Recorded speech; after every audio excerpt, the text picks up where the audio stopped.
and welcome to The Luxury Choice, a B2B sales and business podcast brought to you by the training team of George James Limited. My name is Steve Vaughan. I'm a member of the training team here, and I'm also the host and producer of this podcast.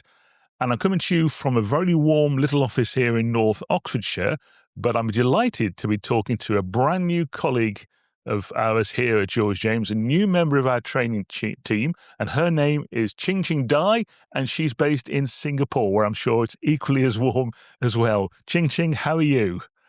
Hi, Steve. Hi, everyone. I'm doing great. Yes, it's pretty warm here, like it is 365 of the year. So, yeah, I'm doing great. Thanks. Great to hear. And of course, we met up a number of months ago now. I was running a training course in Singapore, and we met for a coffee when you were possibly interested in coming and work with us. And I can vouch for the fact Singapore is normally pretty warm, and it's a fantastic part of the world, one of my favourite parts of the world. So welcome to the team, and welcome also to the podcast.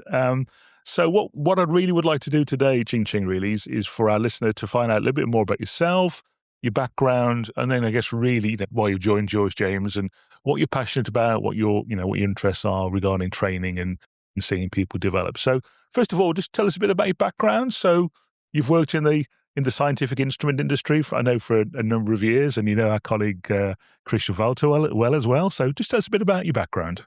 Yeah, sure. So maybe a little bit about myself as well. Please. I'm married. I'm a mom of a 4-year-old toddler. Wow. And actually I have another one coming soon. So Exciting. It's really, really exciting.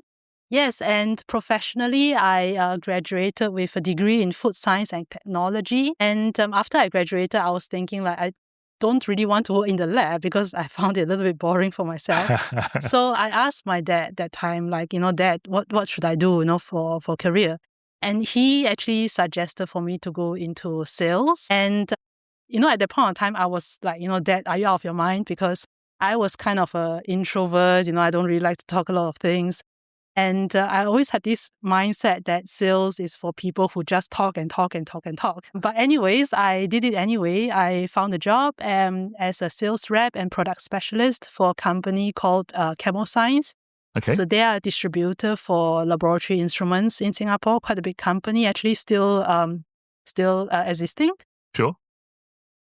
Yeah, and actually the first year I was really struggling because I didn't know what I was doing. I was just really having difficulty to talk to customers. But After the first year, I got much better at it. And I think the change in my career really happened 2 years when I was working. That's when Vaughan, which is the brand that was distributed by Science, which is also the product that I was being the product specialist for. So they decided to start their own direct representative office in Singapore. Okay. And they basically approached me and asked me to join their team. So I started with Vaughan in 2014 as kind of their first person in Singapore and also their sales rep in Singapore. And I helped the company to kind of build up the business here in Singapore. And that's when you would have met Christian Walter, I guess, because he was a bookie at the time, yes? Yeah, so Christian, I believe he also joined Vaughan the same year as I did. Ah, right. Yeah, but I didn't report to him directly until a few years later. So in Vaughan, I actually got to do a lot of different roles. So I started there as a sales rep, and then a few years later, they moved me to regional product management.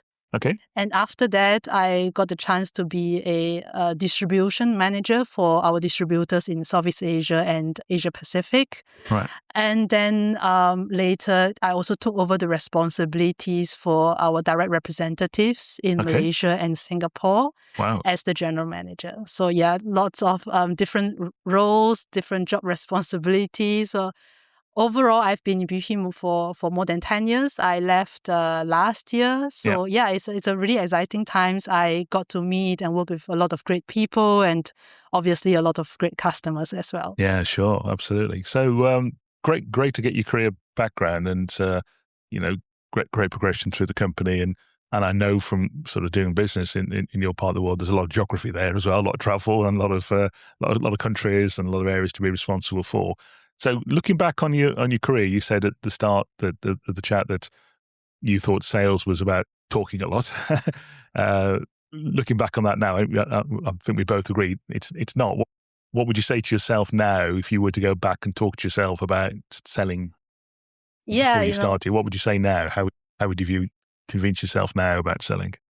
Yeah, and I think that's also something that a lot of people have when they first started sales as a career, because a lot of salespeople that come into this business, they are actually fresh grads, so they're really new to this. And lots of them, they try it out for 1 or 2 years and then they leave because, they feel that sales is such a difficult career because it's something that you have to be really, really persistent. You have to keep on knocking doors. You have to deal with lots and lots of rejections. Yeah. And not only that, but you have to deal also with like fluctuating income, right? Because sales is something that's more commission-based, so you don't have a fixed income every month. Yeah. And so I think it's for a lot of people, it's quite difficult. And I think especially for people in science, where you've really not sold anything as you were studying.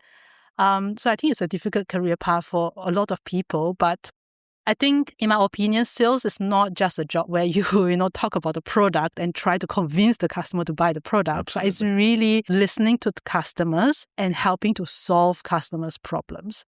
And for me, it was very important because I wasn't very much motivated by the money. In sales, I think a lot of people say, if you're in sales, you must be motivated by the money. But I guess I'm not so much personally motivated by that.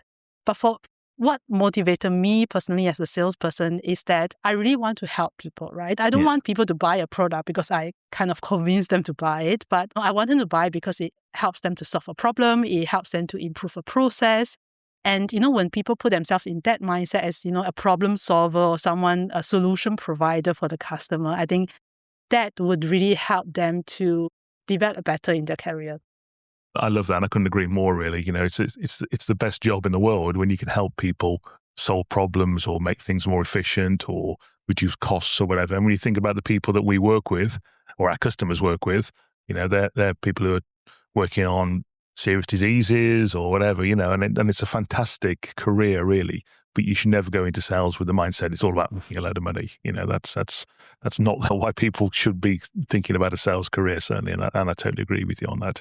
So why the move into training? Is moving into sales training is a different role. We have to sell as well, of course, so we're still salespeople. But in terms of moving now into selling training, you're selling yourself to some degree, your knowledge, your experience, as opposed to selling a physical product. Why did you want to come and join us, and why the interest in training? Yeah, I think there's 2 reasons, professionally and also personally. So professionally wise,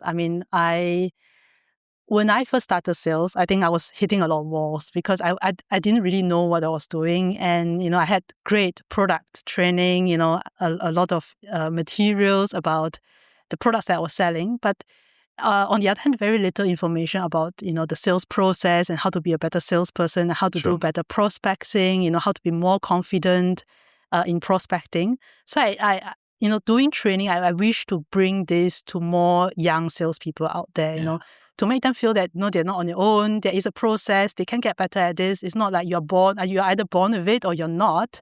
It is not true.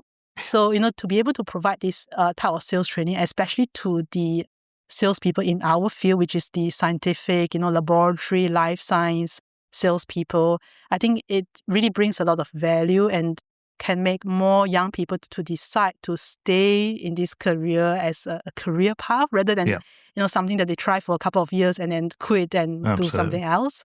So for me, that is really important. And training was something that I also did for my people when I was a general manager at BP. Oh, right. Okay, good. Yes. Yeah.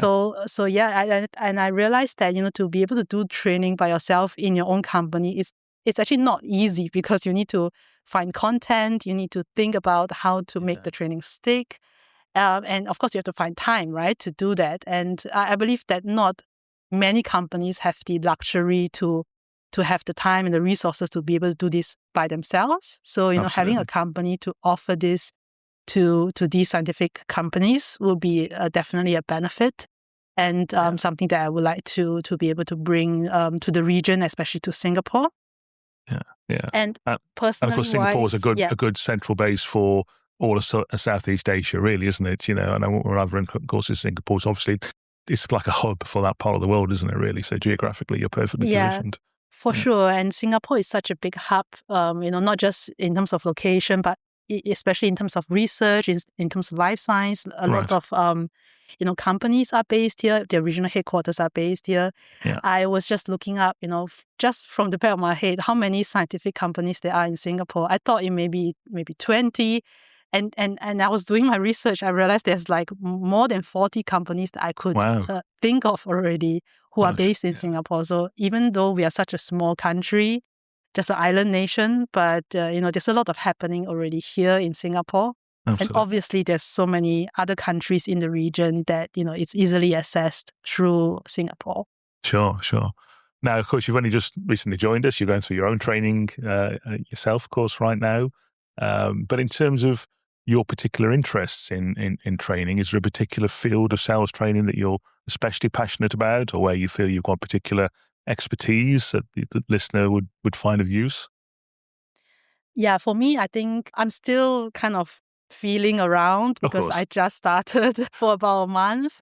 But I mean, again, it comes back to my personal experience. Like, when I was starting off as a salesperson, I wish I could have gotten all the sales skills I needed when I was very fresh. And so that's actually a passion of mine, to be able to train salespeople who are new to this field, new to sales, to be able to acquire the skills they need to sell well in their field.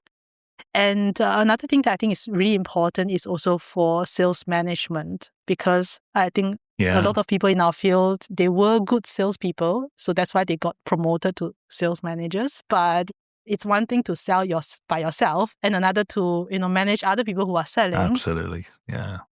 Sales management requires kind of a different set of skills. And I would also like to kind of share and train these skills to sales managers as well. Yeah, so true. I mean, a big step up from being a salesperson into your first sales manager's job. It's a massive step, but often the best salespeople don't always make the best sales managers, as I'm sure the people on the podcast can relate to, listening to the podcast, should I say. And outside of work, what things do you enjoy doing? What are you passionate about outside of work, outside of doing business? Yeah, I mean, I'm a mom, so most of my time outside of work is spent with my daughter. Yeah, they do. She does keep me very, very busy. And with the second one coming, I don't know, it's going to be really exciting. I'm sure. But personally, I love to cook. I love to bake. So I do that a lot. And it's great. The family enjoys what I make. Fantastic. And I also love to gym and yoga. So, it keeps me fit. It's good exercise and also good as a recovery from all the hassle of everyday life. Yeah, absolutely. Something I need to explore more, actually, is yoga. But that's a topic for another day. Qing Qing, it's been great having you on the pod, and I know you'll join us regularly as a contributor to our regular series of podcasts, which we'll be coming back to in the post-summer period. Really, now enjoy your onboarding, and for the listener, we'll put your contact details in the show notes so people can find you. And obviously, you're on LinkedIn, of course, as well. But you'll put your contact details in there as well. So thanks again for joining us, and we'll see you on a team call soon. Thank you, Steve. Bye. And if you've enjoyed this episode, dear listener, don't forget to give us a review on Apple or Spotify. It does help us in lots of weird and wonderful ways. We will be back with one more podcast, and we'll have a bit of a team get-together before we do have a short break for the summer period. And we'll be back again with our next series of The Luxury Choice from September onwards. In the meantime, happy selling, and we'll talk to you soon.